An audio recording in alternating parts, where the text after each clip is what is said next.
بسم الله الرحمن الرحیم. د افغان ویاړ څیړنیز او فرهنګي بنسټ د ښوونیزو خپرونو درنو لیدونکو السلام علیکم. عبدالرحیم فدا مو د ښوونیزو خپرونو په لړ کې د حقوقو درسونو ته ښه راغلاست وایم. ستړي مه شئ. موږ په تېرو خپرونو کې د حقوقو په تاریخچه لنډ غږېدلي وو او ترڅنګ مو د حقوقو تعریفات په لغوي او اصطلاحي توګه وړاندې کړي وو. نن راځو د قلمرو پر بنسټ د حقوقو ویشنه لولو. وایي په دې هیله چې تر پایه راسره پاتې شئ. د قلمرو پر بنسټ د حقوقو عمومي ویشنه. عموم کې د قلمرو پر بنسټ حقوق په دوو برخو ویشل شوي دي: افاقي حقوق، هندي حقوق. رابه شو لومړیو کې به افاقي حقوق وپېژنو. افاقي د افاق د عربي کلمې څخه اخیستل شوی چې ټولنې یا اجتماع ته ویل کېږي. هغه اجباري قواعد دي چې د انسانانو د ژوند مختلف اړخونه په ملي او نړیواله کچه ترتیب او تنظیموي. د پاریس پوهنتون او د مدني حقوقو د کورس استاد لیوبر برنیوالي افاقي حقوق داسې تعریف کړي دي: هغه لارښود قواعد دي چې د یوې منظمې ټولنې د وګړو ترمنځ په دستوري شکل د ژوندانه چارې او مناسبات تنظیموي. افاقي حقوق بیا هم په خپل ذات کې په دوو برخو ویشل شوي دي: ملي حقوق، نړیوال حقوق. ملي حقوق هغه قواعد او مقررات دي چې د انسانانو اړیکې په ملي کچه ترتیب او تنظیموي. ملي حقوق هم په خپل ذات کې په دوو برخو ویشل شوي دي: عامه حقوق، ځانګړي یا خصوصي حقوق. عامه حقوق هغه قواعد او مقررات دي چې په هغه موضوعاتو باندې تطبیقېږي چې لږ تر لږه یو طرف یې دولت وي یا لږ تر لږه یو طرف ته دولت واقع وي. عامه حقوق هم په 5 برخو ویشل کېږي: اساسي حقوق، اداري حقوق، مالی حقوق، جزایي حقوق. اساسي حقوق هغه قواعد او مقررات دي چې د دولت قانوني جوړښت، د دولت عالی قواوې او د هغوی دندې او واکونه، د هغوی ترمنځ اړیکې او د افرادو حقوق او وجایب مشخصوي. اداري حقوق چې زمونږ مین موضوع هم دغه موضوع ده، او کله چې مونږ د قلمرو پر بنسټ د حقوقو له ویش خلاصیږو سمدستي به مونږ د اداري حقوقو درس شروع کوو.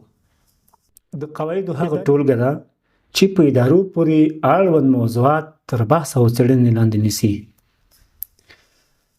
مالی حقوق هغه قواعد او مقررات دي چې عواید او مصارف تنظیموي او ټول مالیاتي مقررات تر بحث لاندې نیسي. جزا حقوق هغه قواعد او مقرراتو ته ویل کېږي چې جرمي اعمال او حرکات تعریفوي. کار حقوق باید یادونه وکړو چې د کار حقوق پخوا د خصوصي حقوقو له ډلې څخه وو، ځکه چې د کار او کارفرما ترمنځ روابط د یو مدني قرارداد له مخې تنظیمېدل. خو په دې وروستیو کې د ټولنو د صنعتي کېدو او په ځانګړي ډول د دولت د مداخلې له امله دغه حقوق عمومي حقوقو په څانګو پورې ورزیات شول. تعریف یې دا ډول دی: هغه قواعد او مقرراتو ته ویل کېږي چې د کارګر، کار او کارفرما ترمنځ اړیکې تنظیموي.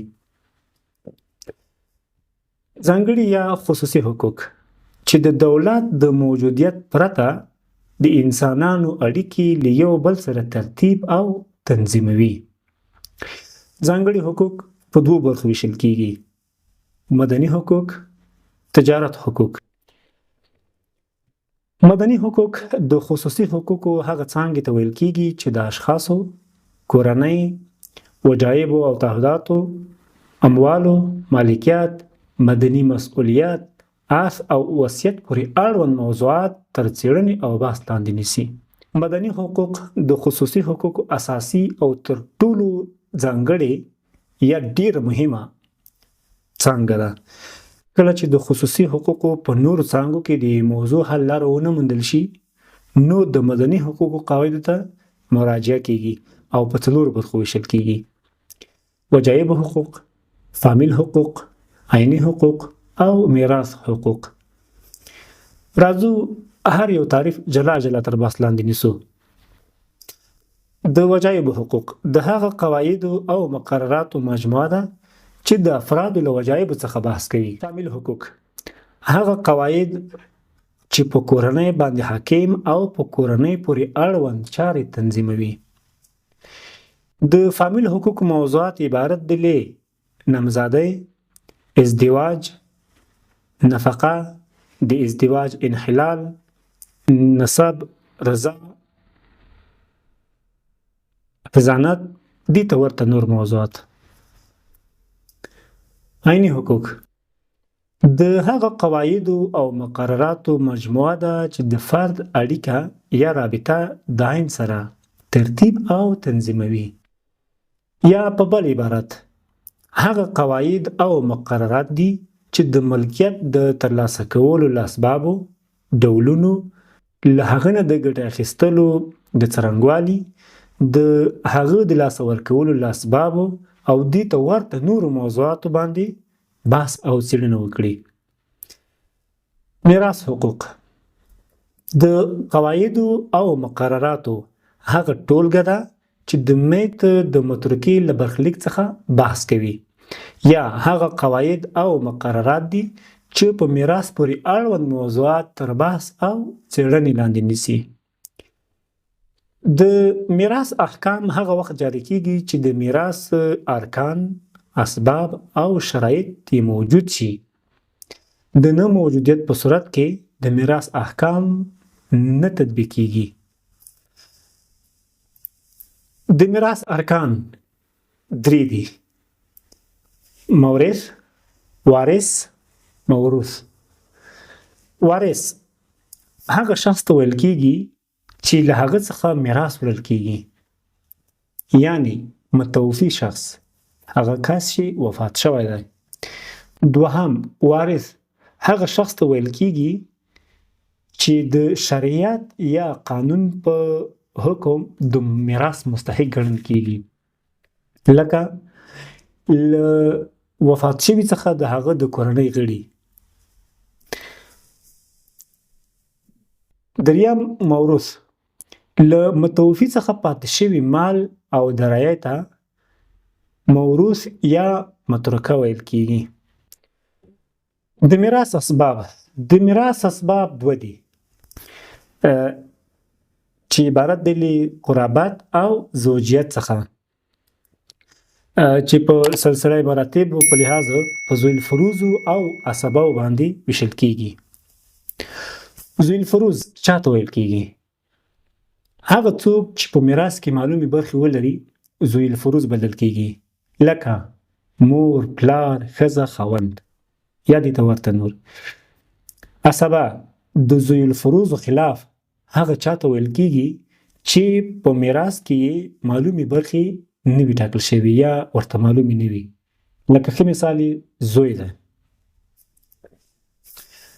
د میراث شرایط درې دي. اول، مورث به مړ وي، یعنی له ژوندیو څخه میراث نه وړل کیږي. دوهم، د میراث موانع به نه وي، یعنی عمدي قتل به یې نه وي کړی، د دین اختلاف به نه وي موجود، د خپلوۍ نشتون به نه وي او غلام به نه وي. دریم، وارث به ژوندی وي، یعنی هغه څوک چې د متوفي یا د وفات شوي مال وړي ژوند یا حیات ضرور دی. د افغان ویاړ څیړنیز او فرهنګي بنسټ د ښوونیزو خپرونو درنو لیدونکو، موږ په دغه درس کې د حقوقو په ویش باندې وغږېدو. د قلمرو پر بنسټ مو د حقوقو ویش تاسو ته وړاندې کړ. د افاقي حقوقو اړوند کومې څانګې چې وي زر زر مو په دې تېرې کړې چې موږ ته راتلونکي موضوعات تقریبا د یوې څانګې ویشنه باندې بحث کوو چې موږ په یوه څانګه باندې کار وکړو. نو انشاءالله راتلونکي برخو کې به موږ کوشش کوو چې په اداري حقوقو پورې اړوند موضوعات راوړو او تاسو ته ورسوو. تر یوې بلې خپرونې چې بیا حاضرېږو، ما عبدالرحیم فدات اجازه راکړئ. د لوی الله په امان.